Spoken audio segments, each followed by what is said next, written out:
Hello, we are researchers from a consortium of leading UK universities working with the NIHR School for Public Health Research and Applied Research Collaboration Westy. We study how local councils in England are designing and implementing policies to restrict the outdoor advertisement of harmful products like junk food, alcohol and gambling.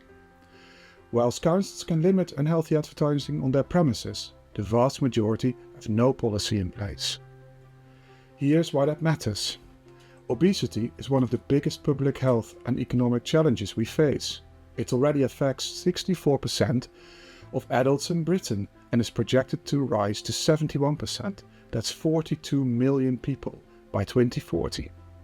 The costs are a staggering 12.6 billion to the NHS and 31 billion to the economy each year.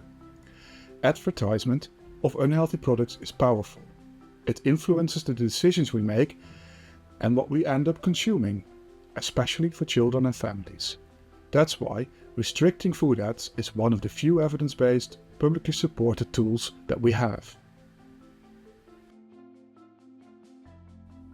So here's what our research shows. Transport for London's restrictions of adverts for unhealthy food and drinks across their network led to a 7% drop in purchases of unhealthy food. That's equivalent to around 1,000 calories per household per week, or around 2 to 3 bags of crisps per person each week. But in Bristol, where the council owns only around 30% of advertising space, we saw no measurable reductions in purchasing of these unhealthy products. So what accounts for this difference? Well, we think it's to do with the scale and coverage of these local advertising restriction policies. In short, this is a postcode lottery.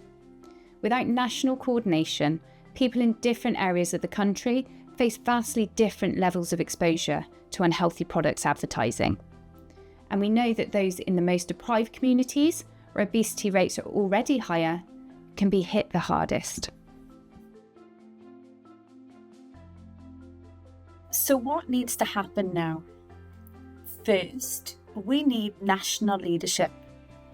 Introduce primary legislation to ensure that restrictions apply across all outdoor advertising, not just in places where councils happen to own the advertising space. Second, back local councils. Equip them to anticipate industry pushback, which is already shifting ads to brands, digital platforms, and privately owned billboards. Third, invest in evaluation.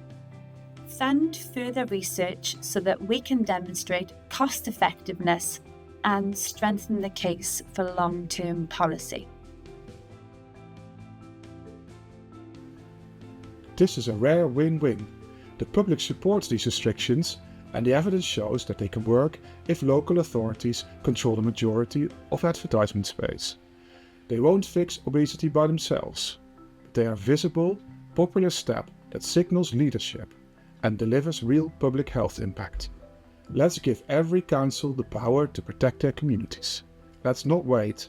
Let's do something now so that future generations don't inherit a crisis we had the chance to prevent.